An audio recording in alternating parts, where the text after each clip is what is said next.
GMFDI pomho ata san ho ka do anom che hele hichi thuki pung Bible aketo chani ti approve na thei Bible chang khat be komana hin 17 ka hin tin no man he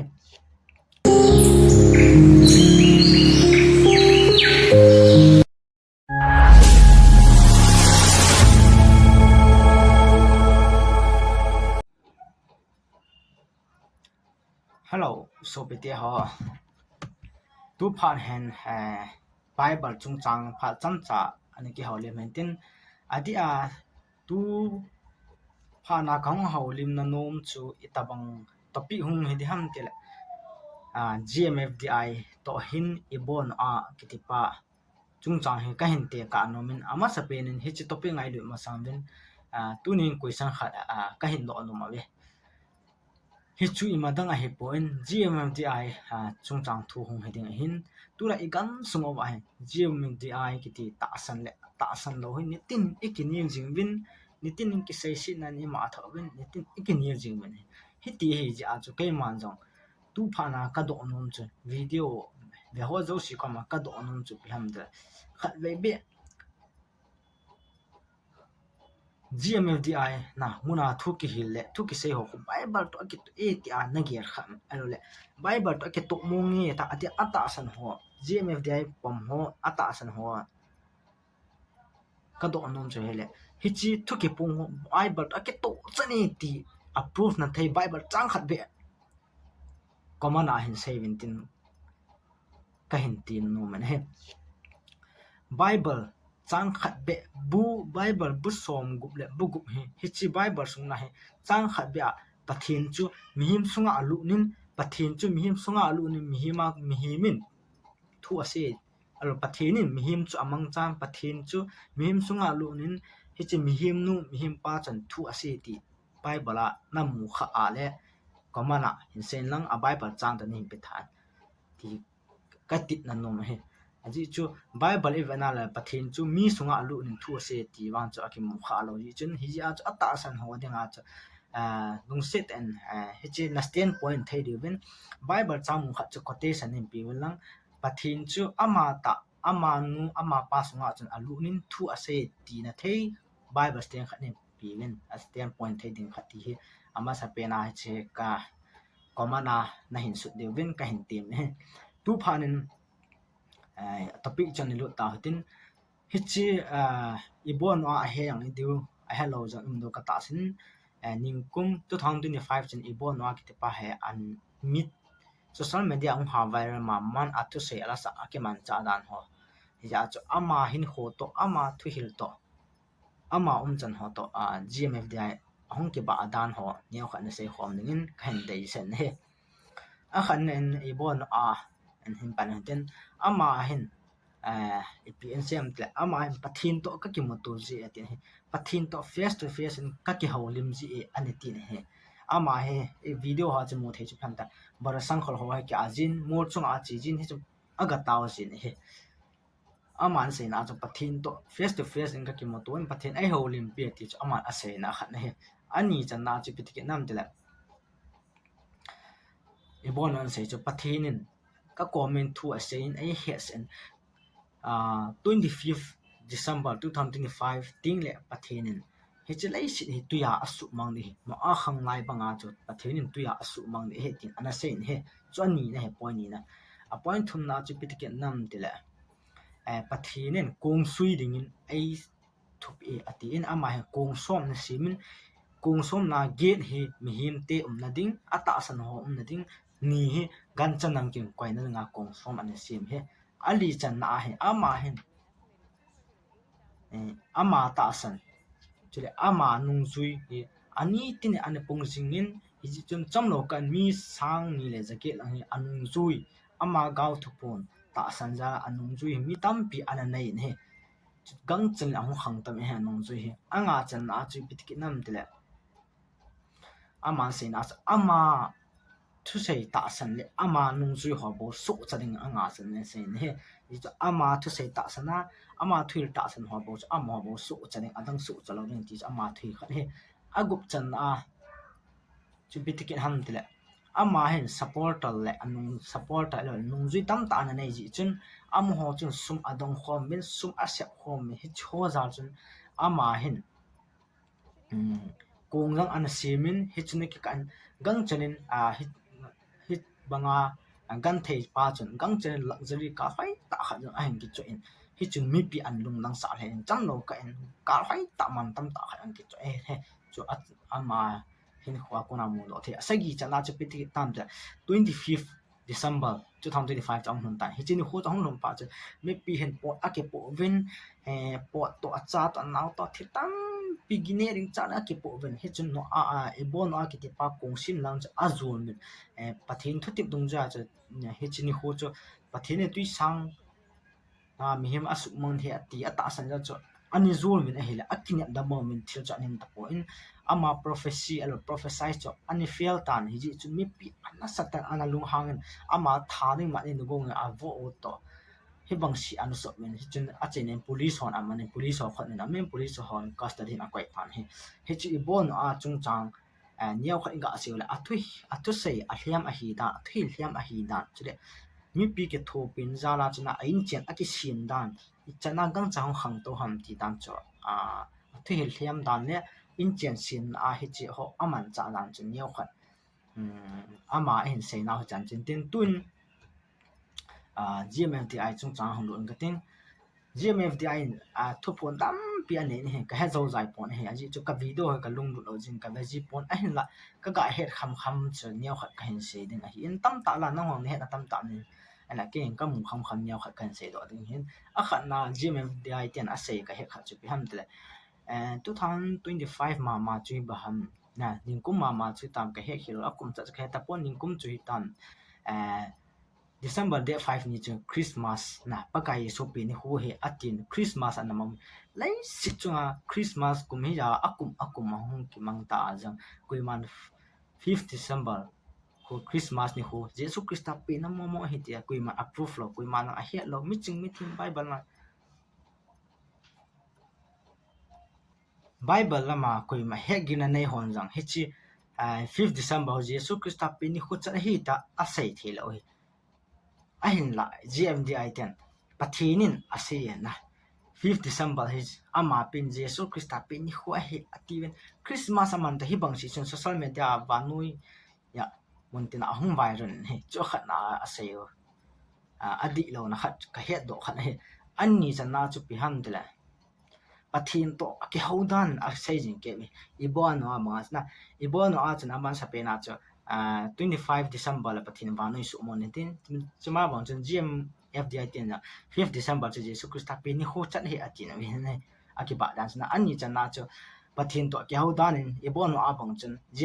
GMFDI ten cho pathin to ke ho dan pathin ama ta nga aki ho pi dan a sejing we ne akiba an na athum chan na cho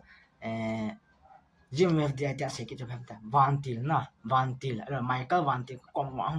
thu phung phung chong se hiti chun thung se hiti khun umvin na hiti chu he amon ase kineng cha ali cha na cho GMFDI che pitikit nan dela mipi hunga amo na momonga GMFDI mun momo taudin na akozin ke he na adi lo nan chu amo mun momo na momo ba kaudin ala amo na momonga hiti ya chuna pathin holding ti jange asei ta ben he chu adi lo na khat he aji chu pinam ti le amhon kholai mun ti ro pathin ake phun thelo dan ho thu ase ben chu ti a hiya le chen na pathin ta be he ta pon he pathin chu mun kha na mun kha bo sia pathin he poin mun kha bo sa ki phung pathin he poin pathin chu hiti cha kha ko hi pon he amo hiti cha hom pathin ai koi ta ben he ji chu GMDI bo wa pathin ake phona kholai bo wa pathin ki la ha pathin khote cha kha he ta ni amo sei da na cha ai la pathin ji ta bang cha hi pon he alhang pya he ji to ga relate ai lo ji ga ni kal na ding he ji to ake to lo dan cha Bible mu kha ga sin na John bung di chang som ni khat lam chu even al he ten sen he chi a dia Jesus Christ to summary ya no mai nu ki ho na hi in hitin adong ne he samaritan no mai no Jesus Christ ko ma ka pu ka pa te ben hi chi mula hi pathin a ho chiu a hin nang hon min pathin a ho na ding mun chu Jerusalem a hi na ti ve ati na hi Jeson aza amanu za numai nei ta sanin nang hom pathin na ho na ding mun chu na hichimul ai lo le hichlai Samaritan mi ten hichimul na alhang pya hichimul ati hi pi sei na ham tal hichin gerizim kiti mul asei na hin aje chu hichi gerizim kiti mula hi da Samaritan mi ten hichimul chungai kum khatle thum vei ve ki thaina ana nai jiu hija chu Jesu Christian hichimul ati lo na chu asei ne hichimul azong hello Jerusalem azong hello hitawang pha chong hong thongi ati ne na hicha hu the Jesu Christian hichimul jang che hello chule Jerusalem jang hello na pathian ho na ding chu masanga chu thulun luya chu Israel te chu mul chung le Jerusalem bo se chu secret place alol pathian hom thei dim mun wa cha ani gelo ani koi ai la Samaritan no mai nu le Jesu Christa ke holim chu phamta Jesu Christa hichlai mul jang chu hello na pathian ho na chu Jerusalem jang a hi po hitawang pha chu hong dong hi chin wa sa chu phamta mun khat bo se pathian ki ho thei po am nan chu ho in bo se pathian na ho thei po nei chule in sung bo se ang pathian na ho thei po nei headline GMFDI mo chu pathian ho na mun a he po nei hichlai bo se a chu hung ne ki su cha ding ya he po nei hichlai bo se chu mun thing ya he po nei hichlai bo se chu pathian ho ding mun jang a hi ti po nei to kam na mo na pathian ka ho thei to na to na ma thing pathian ho thei na chi wang pathian na ho thei na ti wang pathian he na to na pathian na ho thei hui lai na pathian na ho thei he kholai mun se pathian ho na ring po kholai mun bo se taw na thei ding a hi po nei to yang ka taw thei hi to yang na taw thei nang man video na ba ma na taw thei ga ni chungan to pa nang pathian na taw thei pathian ho na ki ti limit am po nei helai mun chat kholai mun chat ti na am thei po nei am po nei chule aban anga chana mo se chu phan da GMFDI tailo mun danga pathian ke phong pon te ati ba nei mun danga pathian ke phong pon te na GMFDI ti lo chang chu asai kha na he aga adi lo dan chu GMFDI ti lo achu ti ale na aban chan sei ta dan chu ka hen ha la da tang kitin agup chana chu he che GMFDI ta san he mi atama ma jing ta in nitin akibe jing he chi ya chun ama ho chun ata san ho chun he chi evangelist te ni chu ki thopi na sumla pai to win nei la go neo kha yang to win sumla pai a ke thopi ta e ga ba na le he lai 5 na chu khabi ga le la and GMFDI te lo mo na pathin ki phong thei pon te ati ma ba nga cha na a he chi ta mong chu he chi ma ba chi bon wa yang chu na ama ta san ho bo so chen ati an se ne ama thu pon ta san bo aba ning ga vekin ten point go na chu inja ka hen si ma bang mi pi ta san na tam ta ano anung ju men he e bon ang chu ama ta san atu sei atu hil ta san mi tam ta ne men among chun sun la pain he chi ko in nei sa na ring chu na ki thopi ben he chi ma bang chu asagi na chana hung ke ba nan chu GMF da tiang chu ata san mi tam pa chu he chi sun la pain min a ki thopi za chu na gari thar hoi ta ha ki chu eti chu ami social media hung ba ren ke wa chu kami ta ka mo lo ji ka he lo ji ka ha he chin po he jang le social media mo dong ja chu thar hoi ta ha ki chu ani a chu me ti chu mu the amen he approve wang cha ta lo wang ke po he la social media ki mo dong ja chu ti a ya la ama ni yang chu ba tong gang chala hung hau do an chana gang cha ka hoi ta ka man tam thar chu tu to ani nga mi pin min a dei sang pin a gia ho pen nei dinga atuk pen a hoi loi khat tabang a hi ya chu mi pin hi tabang man tam ta ka hoi ta ani chu mi pin tam cha question a bol ni hi chi la in len ta ya na ding mi pi ki hot na ni gang chala asalo ken ne amon se ya la ata sang se ma chu pathin phat thei bu akte pathin phat thei bu akte sumna pai ji le ka inei mana chu mun imayo sia chu pathin phat thei bu akte thelo business bol pan alona drugs how pa chin iti pathin phat thei bu ka changi ati theilam na in ka hoi ta kar hoi ta nei go tum ta kna in hoi ta sa chu pathin phat thei bu chang ti thi ki ti thelo hi bijin ta sum thing lo chu pathin how ai bo ne pathin phat thei bu chang ki ti thelo corruption bonu bol pa chu in chen chu an tina kal thau kal jing the he how chan tina มีหมู่จังอ่ะขังไม่เถไอ้น่ะจินุนจะปาจุปะเทนพัดเทบุจังตีเทอะหิปอนะเฮจะมาบ่งาจุในโลกงงจะละหงเฮากิติโหเฮปะเทนพัดเทบุกิติเทโลเฮนะเฮามานะจุปะเทนพัดเทบุกะจังนะตีเทโลเฮจะตะบังจุเฮอะเกจันนะจุ GMFDI มุงคนมิดัมนันอะมังเกเมมินทุขะเสยาเลมินทุขะนาดอมบ่ว่าเลอะดิโลนะปะอังหิงโกมุปะอะเสยตุละมุอะซะอะเสยเกมินจังขะเสนะมันจังนี่จังทุอะดอมบ่กิตาเวนจอลีอะจอเกจันอะโกจันอะคนไลคนกุยตะเกโฮวันโกปรูเลงปาอะลอเสวากาวทะกาวพะโลจะจอมโฮตะเกโฮนั้นอะมงอะสมนาจออีปีเสกยังปูลนี่หงวิลเวอะติเกเนปูลจอยโหมีหิมตะบงนะหิบ่เวเนอีโบลาปูลนหอนวิลเดหันปะทีนี่อีหงวิลเวนะติวันกิตาสันโนไลปูลหงวิลเวติปูลจุปียังไอโหตะบงหิบ่จออีปีโบลาปูลจนหอนวิลเดยังนะปูลหงวิลเวติอะบังเลชิอลจาบีนะกิเปโตกชิอลจาบีจอนะไอโหมีหิมเฮ็ดพาโหเฮโลปุไบเบลากิเสยวาจอBible sure ju itabang hanti hello tam tam de sure ju ithi ting le hichi thi khol khol mun ki ti ho sure ki ti na hin hichi khu mit athi sa ho to athi sa ho ki khol na ding mun na hin athi sa ho na ding mun hin hichi cha bi chi ama chai da nang ho na ki pi to ki noi sam dan nan nang ho sang sang a Bible la pathin man cha ta ta pathin mi ta ta pathin mi dei han ta ta mi tam ta uma nang hon pathin ni nang ho chi sure cha bi na hong pi de nei sam ai loading thil ho ki na se o hi bo ne ong chu tam ta la hi chi som la khanam kha chu ka hin la do hi in tam ta wang chu mi awa ka ha sai num ta poin hi chi miao khat ka hin te ka na na ati a ibon no a ki te pa to GMF dan miao kha hong ki pa dan a background hong ki pa na hong khan to dan gang cha hong khan to mi pin an hi da mi pin an support da mi pin an nu an zui dan chu ka ga se to a jang hi ga na le GMF da hi hong tu lam na hin hong mol che che ta hong ke phong che che ta na ibon no yang cha che na chu pang thu se thu ti ba fia gam phan chu mi pi lo hang a mi pi za za na na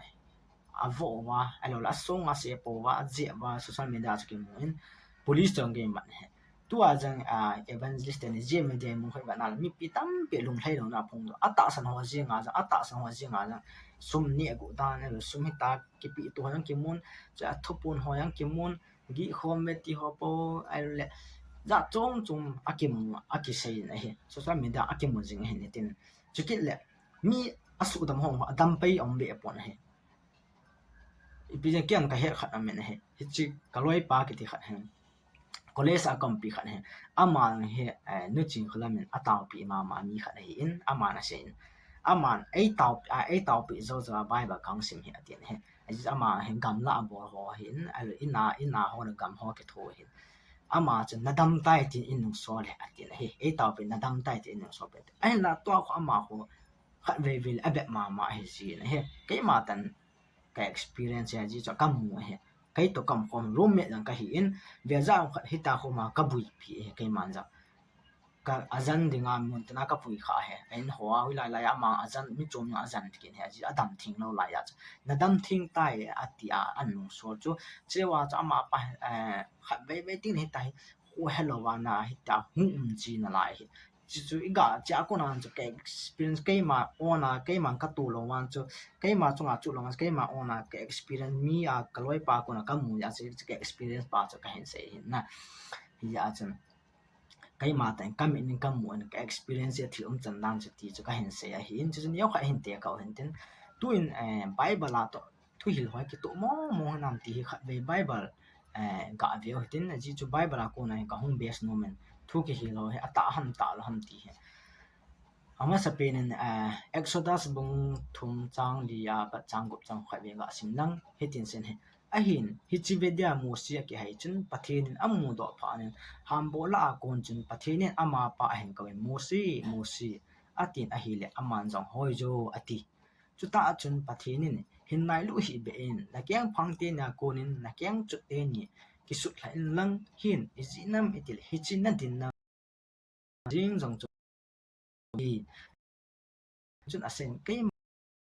เป็นจุกันอิสักปันจุกันมูสันตะปอนอามาเฮจูมูชีปะทินตะมากิเฮาปีหันนะปะทินอเวกงามโลดานจุนะปะทินงานนี่กิลาจะมูชีปะทินไม้จิงอเวกงามโลจ้ามูชีก็มาจะเมจะอักขัดนะเฮนี่นั่นโคจังสมละขนาปัดสมละทุ่มจะเป็นเสียงเกินเลยเฮจูอินลังมูสังอะคนตานอดีไอจูอัดจินไอเละหุยนะหุยปีหัดตาเละมูสังเสียงเกละละจิงสังอะสูงโจอากิตัดเจลละจิงเงไอเห็นละปะกายจุนหุยละปะกายจุนหุยละจงติไอป่วยหุยปีอันนุนอากินินไอเห็นละลิงก์ยอดละจงจุปะกายติโอ้ยนะลิงก์หัวจะวินไม่ahong ko za jingin hizong le mai la mai kong la jong chu pa kai di ke on hi mai kong amit nung jong chun yu hi win aging Elijah chun pha ne apon sil chu amai apon si chun amai akizil in apo do apajin song ko kama chu in vatan a hinga oging khanen hitin thu si Elijah na ko hi ko ati na hi to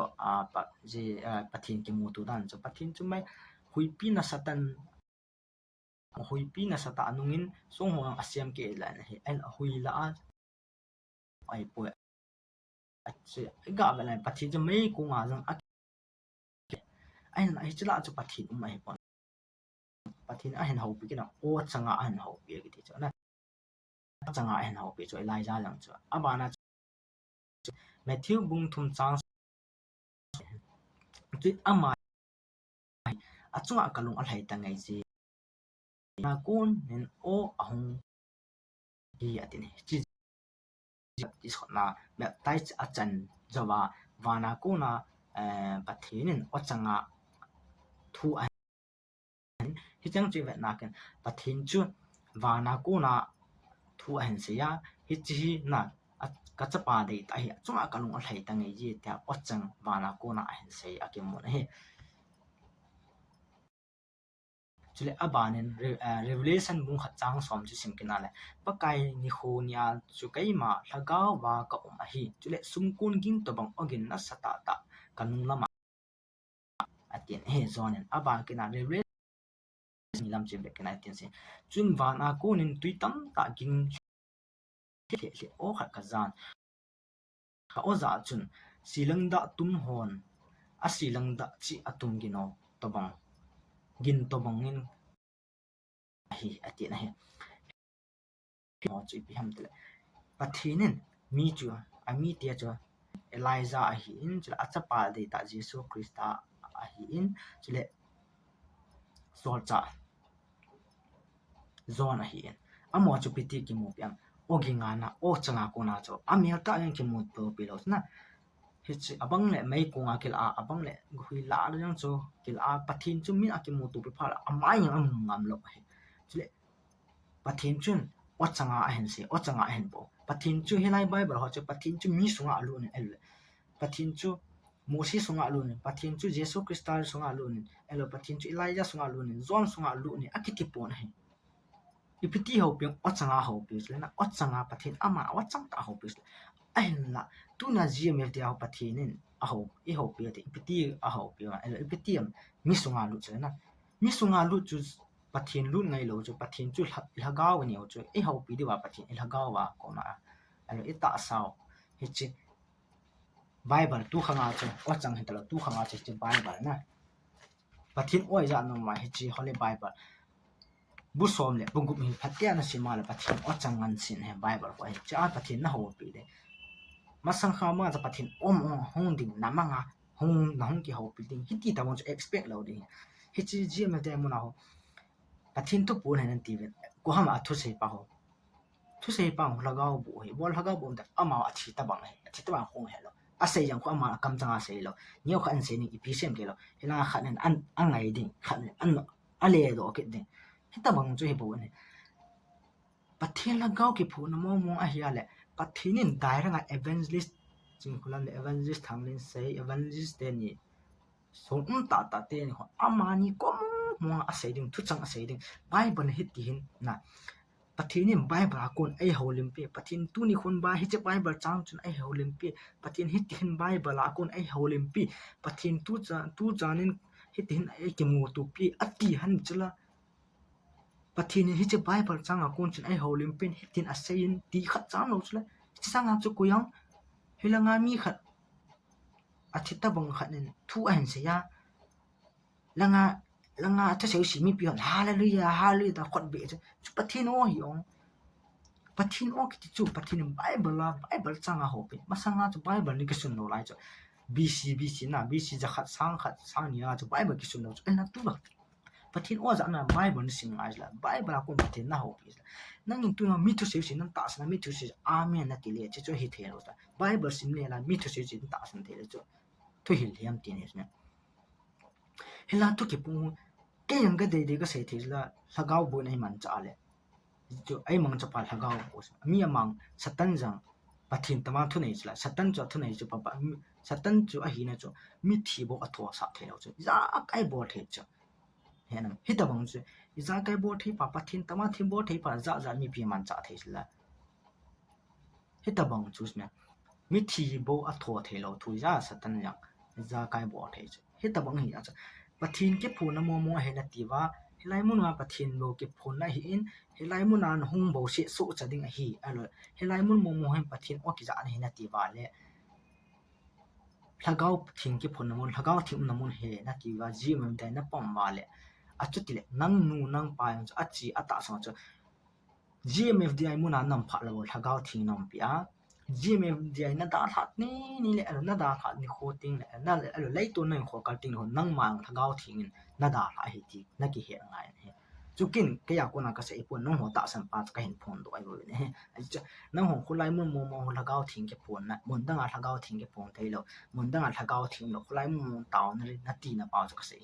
chu ti ha la khulai bo se lagaw thing na hi ale asunga nam pha lo khon asunga lagaw thing nga na hin da la lai to nang kho kal ting lagaw thing nang da la hi nang ho sei dong ne nang ho ta san dong ya chu ti chu he ding ai hi ai na bible chu ti hi po ne bible dung ja thui lai chen la gaw thing ai piu thui lai chen pathin ki ho the thui lai chen pathin ta na ki ho the pathin on ja the bible na sim jinga bible la pathin na ki khan ni khulai mun bo se taw na ding yang ai po ni mun dang mun tu a jang he chi video na ba ma na taw the khulai mun a chi ki se ngai po ne he ta bang je ka so bu te thili he ngai he thi ngai bible la pathin ne Mosi ho hin la ya thim ga ho Samuel thim ga ho hin ani ke holim pi Jesu Krista achapa de han ta na ke ho pi che tam ta bai bai mo thim am ho pathi ne ani ho pi ho chu pi ti ne ho pi ong o changa na mai ko nga ki la ki za chung nga ki lai cha mai bol han e pi ta ki la dan chu chu chung koi ro ta na awa chang man pa chu pathin ama ten o chang ta a ho pi chu to a je me dia ho nang ho na ho pi chu pathi na he na ti le pi dinga dai nga pathin no ko ma se lo wa ibat asai pa chu mi him hiong bible la mi himin pathin o za ho chu pathin ama dan ki ho pya bible la pathin ama dan ki ho pi o chang pa ama na phon lo tu ayang khu ba tong gm dia u pityong thu ki se ho ko ama ni o changa hi lo cha helanga ai mo pa na ai mo pa kam changa ko na asai han hen nai se amanya ko na khat cha ya lo amanya ko pathin hin chung ka ko ma se ti lo sla na hechilanga ko helanga ja pa ai mo pa ro ba ho ama ko la ta ngai ba na angai ba ama ase se chalanga evangelist aphon no ji hichu pakai o ke pakai o a hi ala na pakai o mo hal pathini amielin ki mu sa hen na vision na ai lo le mang te taw te mang hong chu pom thei lo me hen la ammo ta san du ne kha ta se na pathini ama ta ake holim pi ngai he bible chang a holim pi tu lai chu tu khang chu bible khang ai ta masanga chu bible khang ni lo ji chon bible ani kyum no ani ke so dor lai ji chon pathin ni mi ama achang ta ni ho pi hen tu la ya chun bible a ko na e ho lim pi ngai bible len pathin in he chlai bible chang che ho len pin hitin a sein hitin ai hi le iti tho ngai he hit che ti le wang chun pathin o iti thon tu ni khwa hit chi hagau bu wa pa ha hagau bu wa ma tu si che ta san po te ti ka sei don example a sei pang chu kei banga he to thu sei pa banga kei ma banga lip ta thu sia to wa alo dinga pathin in ting ka kom si kutin se ti a sei ki le chun lang khana ta san lo ne ki ka nyau kha be ki ta san ni chun nyau kha be ang chu a to sei pang hu he a thita ban na i mu ki na lai thita bang ho he lo wa uma hita bang chu he chule hi chu ka se ban jing nai video kha kam no kha chu pham tla tho bot ti line no ching kholai evangelist ni tin sen thila hon na cha pa nei pi in ke ma hon ke man ho na ka pi in he ti pi bam ka pi in he atin ka nom he atin he bola kin ka cha pa ka pi ham ka tin ka da e ti tabang ka ase na video ka mo pi pi ase tam chu ka ha he ta pon ai la ka cha pa ka pi nom pon ka da e atin he tu nu ha cha pa pi nom he ma cha pa pi ta khona e bo cha pa pi um tla a cha pa khola ni tina thu se kho kui dang hi ong a cha pa ma man thu se ya anu ma man le evangelist po thang nin se a le do hola a cha pa pi ti na la lagau bu satan ai le le shi na pathin ho pathin za chum ho a cha pa pi lo a cha pan thu se khola chu pathin man cha hello cha a cha pa bi lip that na to wa thu se ya hello chu imu ho hello a zon le le chu pati pathin lagau ki thi do pathin na amu nyo wa a hi na pathin hi na ho nyo cha khana ko yo cho mo khan pathin chu ai ho mi him he zo za yang hello chu mi him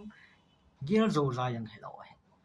he ta bang he ya chon ka so pi ti ho ipi le mi to se yo si ta san ni bon bible ipi se ya bible ipti ai hil han ti he thim diu pa ka dei thu pi pe nei in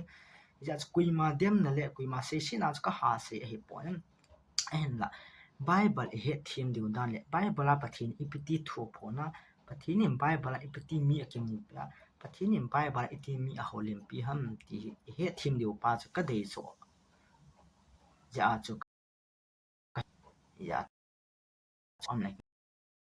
that is say kha ho hi ai